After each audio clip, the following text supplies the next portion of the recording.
বন্ধুরা, আমি গীতু রানী বলছি। বন্ধুরা, আজকে তোমাদের মা ছেলেকে নিয়ে যে ঘটনাটা বলবো, এই সব ঘটনা সাধারণত কেউ কাউকে বলে না, তাই সবাই পুরোটা মন দিয়ে শুনলে দাঁড়িয়ে যাবে। আমার স্বামী যখনই কাজের উদ্দেশ্যে বাহিরে যাওয়ার জন্য বের হতো, তখনই আমার শ্বশুর আমার ঘরে এসে আমার স্বামীর নামে উল্টোপাল্টা কথা বলতো। একদিন রাতে আমার স্বামী বাড়িতে না আসায় আমি ভয় পেয়ে আমার শ্বশুরের ঘরে চলে যাই। তারপর আমার শ্বশুর আমার সাথে যে অবস্থা করলেন সেটা আমার বলতেও লজ্জা লাগছে। কারণ কিছু রাত এতটাই অন্ধকার হয় যে মানুষের জীবন থেকে সব আলো মুছে দেয়। আজকের রাতটা আমার জীবনের এমনি একটা অন্ধকার রাত হয়ে ওঠে। আমার স্বামী রঞ্জন এখনও বাড়ি ফেরেনি।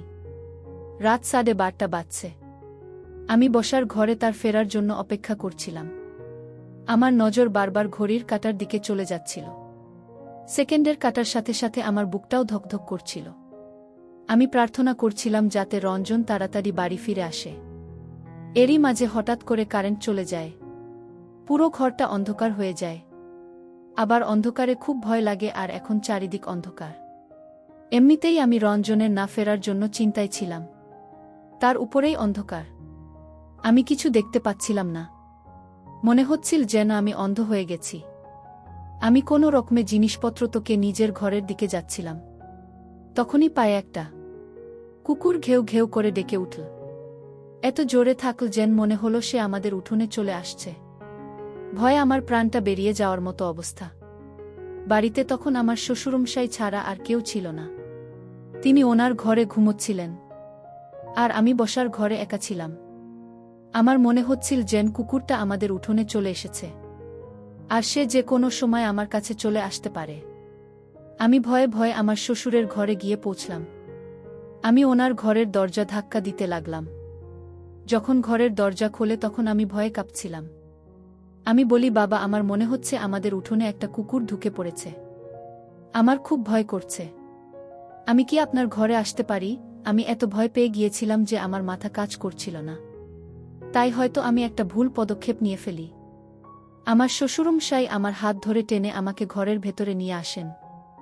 তারপর ঘরের দরজা বন্ধ হয়ে যায়। আর তারপর আমার সাথে যা হয়।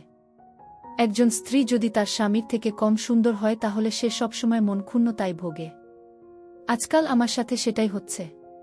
রঞ্জন একটা খুব সুন্দর দেখতে জোয়ান ছেলে। আমিও দেখতে খারাপ ছিলাম না, কিন্তু আমার গায়ের রংটা একটু চাপা ছিল।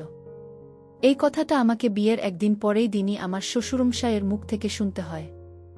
সকালে যখন আমি জলখাবার খেতে ঘর থেকে বেরিয়ে আসি, তখন বাড়িতে অনেক আত্মীয় স্বজন ছিল। খাবার টেবিলে আমার শ্বশুরমশাই এর সাথে তার বোনেরা বসেছিল। আমার শাশুড়ি মারা গিয়েছিলেন। আত্মীয় স্বজনদের মধ্যে বেশিরভাগই আমার শ্বশুরমশাইয়ের ভাইবোন ছিল। আমি ওনাদের সাথে বসে জল খাবার খেলাম। আমার শ্বশুরমশাই সবার সাথে আমার পরিচয় করিয়ে দিলেন। তিনি খুব খুশি মেজাজে ছিলেন। কিছুক্ষণ পর সব আত্মীয়রা তাদের বাড়ি ফিরে যায়। তখন বাড়িতে শুধু আমি আর আমার সঙ্গী ছিলাম। আমার রিসেপশনে এখনো অনেকটা সময় বাকি আছে। আমার শ্বশুরমশাই আমার জন্য চা বানিয়ে আনেন। উনি বলেন, আমি ভাবলাম আমার বৌমা খুব ক্লান্ত, তাই আমি তার জন্য চা নিয়ে এলাম। তিনি আমার পাশে সোফায় বসে পড়লেন আর চায়ের কাপটা আমার হাতে ধরিয়ে দিলেন। তিনি বলতে লাগলেন, রঞ্জন এমনিতে খুব ভালো ছেলে। সে আমার সব কথা শুনে। তুমিও মেয়েটা ভালো, কিন্তু আরও ভালো হতো যদি তোমার গায়ের রংটা একটু ফর্সা হতো। ওই যে কথায় বলে, না বসে হয় যাকে সব সময় কাছে পেতে ইচ্ছে করে। উনার কথা শুনে আমি একটু অস্বস্তি বোধ করছিলাম। আমি উনাকে বললাম, আমি আপনার কথা ঠিক বুঝতে পারলাম না। উনি বলেন, কাল মাঝরাতে রঞ্জন ঘরের বাইরে এসেছিল। আমিও তখন জল খেতে উঠেছিলাম, তাই আমার তার সাথে দেখা হয়ে যায়। সে আমাকে বলে, বাবা, তুমি নীলিমার মধ্যে কি এমন দেখেছিলে? তুমি তো জানতে যে আমার সুন্দরী মেয়ে পছন্দ। তুমি অন্তত আমার পছন্দের মানটা রাখতে পারতেন। এইসব কথা শুনে আমার মনটা খুব খারাপ হয়ে যায়।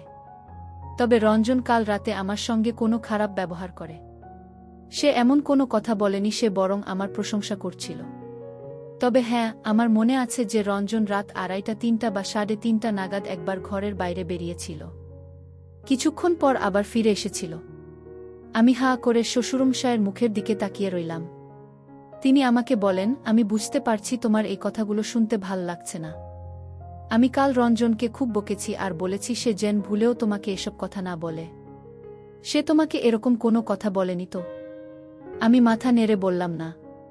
এই কথাটা আমার বিশ্বাস করতে কষ্ট হচ্ছিল, কারণ কাল রাতে রঞ্জনের আমার সাথে ব্যবহার খুব ভালো ছিল। শ্বশুরমশাই এর পরের কথাগুলো আমাকে আরও অবাক করে দেয়। তিনি বলেন, আমি ওকে বারবার বারণ করেছি, সে যেন তোমার মনে কষ্ট না দেয়। তুমি কিছু মনে করো না মা। কিন্তু আমি যখন তোমাকে দেখতে গিয়েছিলাম তখন তুমি মেকআপ করেছিলেন। তখন তোমাকে দেখে আমার ফর্সা মনে হয়েছিল, কিন্তু তোমার আসল রংটা তো উনার কথা শুনে আমি চুপ করে গেলাম। আমি বুঝতে পারছিলাম না আমি কি জবাব দেব। হ্যাঁ, এটা সত্যি যে আমাকে যখন দেখতে আসা হয়েছিল তখন আমি একটু মেকআপ করেছিলাম, কিন্তু সেটাই তো স্বাভাবিক। আজকাল সব মেয়েরাই তো একটু আধটু সাজগোজ করে।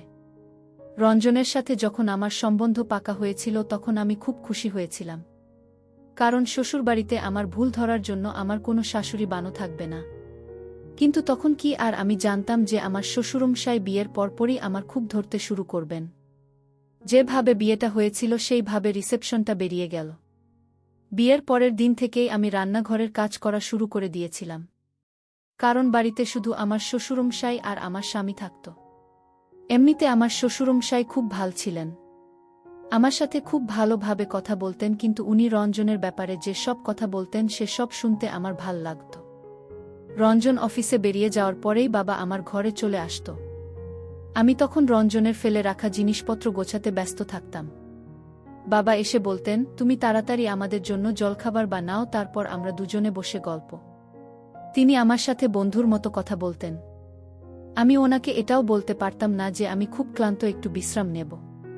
কিন্তু চিন্তার বিষয় এটাই যে বাবা সবসময় আমার সঙ্গে ছায়ার মতো লেগে থাকতেন। আমি যখন রান্নাঘরে থাকতাম তখনই সেখানে এসে হাজির হতেন। আমি যখন রান্না করতাম তখন তিনি বলতেন, এভাবে নয়, এভাবে বানাও। রঞ্জনের এই খাবারটা পছন্দ, এটা নয়। এমনিতেই তুমি দেখতে ভালো নয়। তার উপর যদি স্ত্রীর দায়িত্বটাও ভালো করে পালন না করতে পারো তাহলে স্বামীর মন জিতবে কি করে। মাঝে মাঝে আবার বলতেন যে তুমি রুটিটা গোল করে ফেলতে পারো না। রঞ্জন তো তোমার রুটি দেখে খাবার ছেড়ে উঠে যাবে। সবসময় যদি কেউ কারো মাথার উপর চেপে থাকে তাহলে সেটা একসময় বিরক্তিকর হয়ে ওঠে। আমিও বাবার উপর বিরক্ত হতে শুরু করেছিলাম। একদিন এমন একটা ঘটনা ঘটে যেটা আমাকে আরও বিচলিত করে তোলে। একদিন আমার শ্বশুরমশাই বলেন, রঞ্জন কখনো তোমাকে কোথাও ঘুরতে নিয়ে যাবে না, কিন্তু আমি জানি তোমারও ঘুরতে যেতে ইচ্ছে করে। তুমি অনেক স্বপ্ন নিয়ে এই বাড়িতে এসেছ। চলো, তুমি রেডি হয়ে নাও, আমি তোমাকে ঘুরতে নিয়ে যাব। আমার শপিং করতে যাব। বাবা আমার সাথে আমার শাশুড়ি মায়ের মতোই ব্যবহার করতে।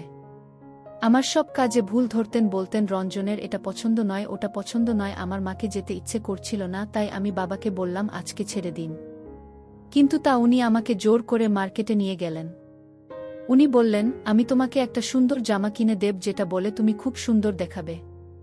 উনি আমাকে মলে নিয়ে গেলেন আর বললেন, তোমার পছন্দ মতো একটা স্যুট তুমি কিনে নাও। আমি কালো রঙের একটা স্যুট পছন্দ করলাম, কিন্তু বাবা বললেন, এমনিতেই তোমার রংটা খুব কালো, তার উপর তুমি যদি কালো রঙের জামা পরে তাহলে তোমাকে ভূতের মতো দেখাবে। তিনি আমার জন্য একটা লাইট কালারের স্যুট পছন্দ করেন, যেটা আমার একদম পছন্দ হয়নি। কিন্তু আমি চুপ করে রইলাম। উনি বলেন যে এই রংটা পরে তোমাকে ভালো দেখাবে। আমি যখন শ্বশুরমশাই এর সাথে কথা বলছিলাম তখন আমি দেখলাম পাশের দোকানে রঞ্জনকে একটা অন্য মেয়ের সাথে। বাবাও সেটা দেখতে পেলেন। রঞ্জনের সাথে যে মেয়েটা ছিল সে বেশ সুন্দর দেখতে ছিল।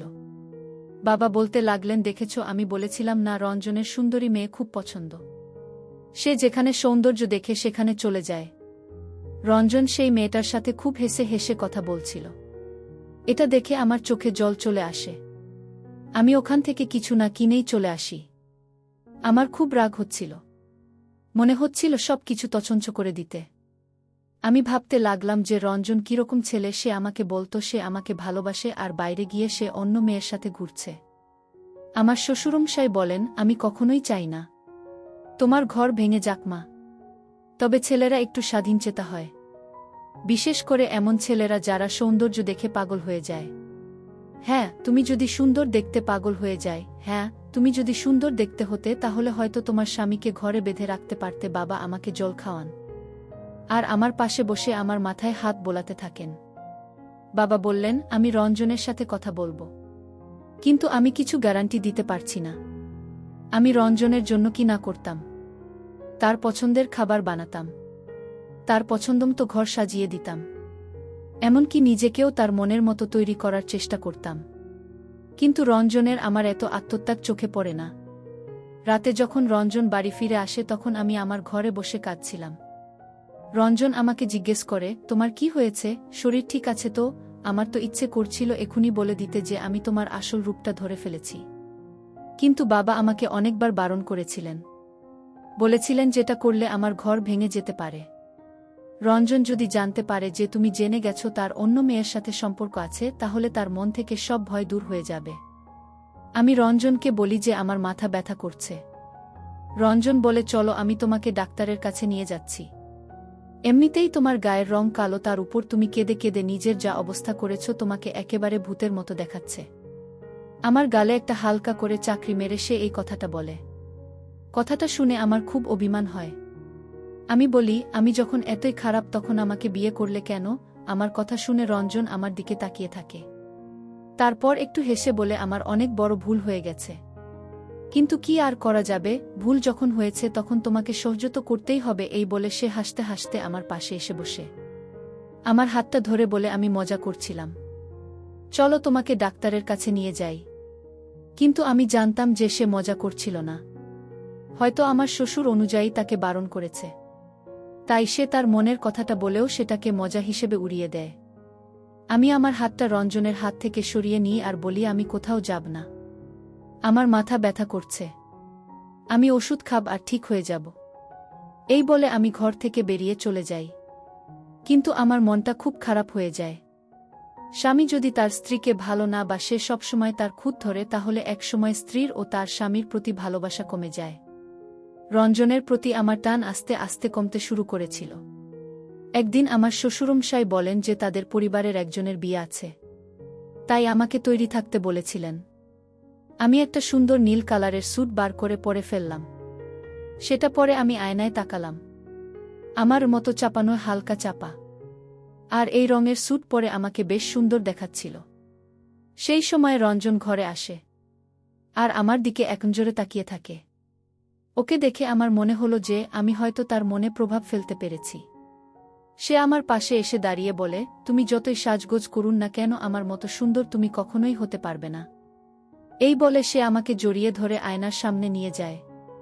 আমার মনটা পুরো ভেঙে যায়। এতক্ষণ আমি ভাবছিলাম যে 1.5 ঘন্টা ধরে আমি যে এত সাজলাম সেটা সার্থক হয়েছে। কিন্তু রঞ্জনের কথা শুনে আমার ভুল ধারণা ভেঙে গেল। মনে হচ্ছিল আমার শ্বশুরমশাই ঠিকই বলেন যে ছেলেরা সেই মেয়েকে ভালোবাসতে পারে যারা দেখতে সুন্দর হয়।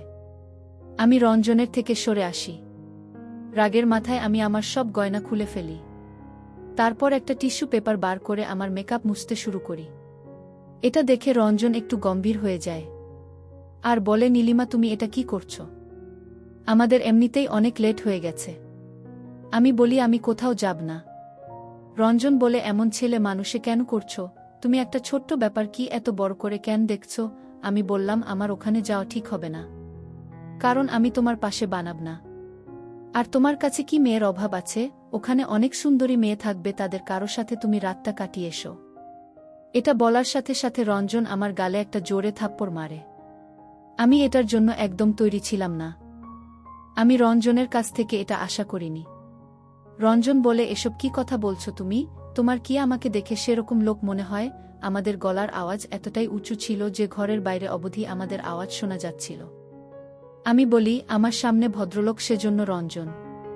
রঞ্জন আমাকে চেপে ধরে বলে, বল নীলিমা, তুমি আমাকে চরিত্রের দিকে আঙুল তুলছে। আমিও তোমার চরিত্রের দিকে আঙুল তুলতে পারি। আমিও তোমার ব্যাপারে অনেক কিছু জানি, বুঝেছ? এটা শুনে আমার মাথায় আকাশ ভেঙে পড়ে। আমি রঞ্জনকে বলি, রঞ্জন আমাকে ছাড়া আমার লাগছে। রঞ্জন বলেন, আমার আর ধৈর্যের পরীক্ষা নিও না। তুমি আমার শহরের বাইরে চলে যাচ্ছে। তোমাকে 10 মিনিট সময় দিচ্ছি, তাড়াতাড়ি তৈরি হয়ে বাইরে এসো। সেই সময় আমাদের দরজায় কেউ একটা ধাক্কা দেয়। রঞ্জন আমাকে ছেড়ে গিয়ে দরজাটা খুলে আমার শ্বশুরমশাই ঘরের ভিতরে ঢোকেন। বাবা বলেন, তোমরা এসব কি করছো? তোমাদের গলার আওয়াজ সারা বাড়িতে শোনা যাচ্ছে। রঞ্জন বলে, বাবা তুমি ওকে বলে দাও ও যেন এসব কথা মুখে না আনে। তাহলে আমার থেকে খারাপ কিন্তু কেউ হবে না। এই বলে সে ঘর থেকে বেরিয়ে যায়। আমার শ্বশুরমশাই আমার কাছে এসে বসে। আমি বলি সবসময় রঞ্জন আমাকে নিয়ে ব্যঙ্গ করে। আমাকে যখন ওর এতটাই অপছন্দ তখন ও আমাকে বিয়ে করল কেন? আমি জোরে জোরে কাঁদতে শুরু করি। আমার শ্বশুরমশাই আমাকে জড়িয়ে ধরে বোলাতে শুরু করেন আর বলেন, রঞ্জন এই রকমই, আমি ওকে বোঝাবো, তুমি চিন্তা করো না। আমি তো চাই যে তোমরা দুজনে সুখের সংসার করো, কিন্তু তার কোনো নমুনা আমি দেখছি না। বন্ধুরা, ভিডিও মাঝখানে একটা কথা বলতে চাই। আমি তোমাদের সর্বদা হাসি খুশি রাখার জন্য খুব কষ্ট করে ভিডিও বানাই। তাই তোমাদের কাছে অনুরোধ থাকবে অবশ্যই ভিডিওটি দেখে একটি লাইক করবেন এবং এজিকে চ্যানেলটি সাবস্ক্রাইব করে পাশে থাকবেন। তো আমার শ্বশুর বল, দেখো মা, ছেলেরা কখনো আপোস করে না, মেয়েদেরকেই আপোস করতে হয়। তোমাকে নিচু হতে হবে আর একটু ধৈর্য ধরতে হবে। আমি একটা লেখাপড়া জানা শিক্ষিত মেয়ে ছিলাম। আমি ভালো পরিবার থেকে এসেছিলাম।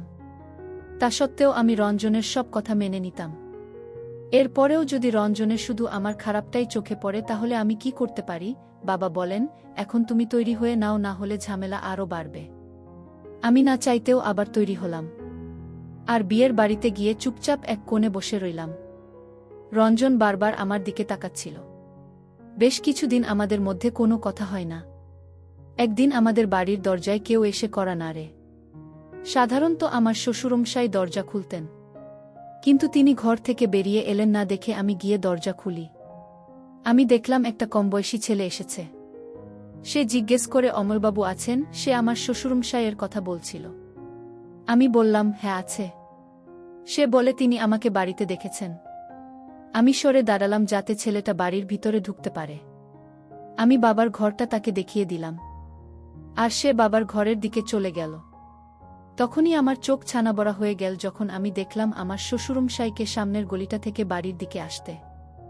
আমি অবাক হয়ে গেলাম এই দেখে যে আমার শ্বশুরমশাই যদি বাড়িতে না থাকেন তাহলে এই ছেলেটাকে বাড়িতে আসতে বলবে কেন? আমি ছেলেটাকে জিজ্ঞেস করি যে সে এখানে কেন এসেছে। সে বলে আমাকে অমরবাবু এখানে আসতে বলেছেন।